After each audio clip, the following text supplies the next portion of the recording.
New tonight at 6, a former East Texas band instructor is sentenced to federal prison for coercing students into sexual activity. 48-year-old Brandon Sams pleaded guilty to coercion and enticement of a minor while working as an instructor at Texas High School in Texarkana.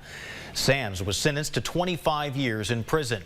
Court records show he used gifts like clothes, prepaid credit cards, and even cell phones to pressure several of his students.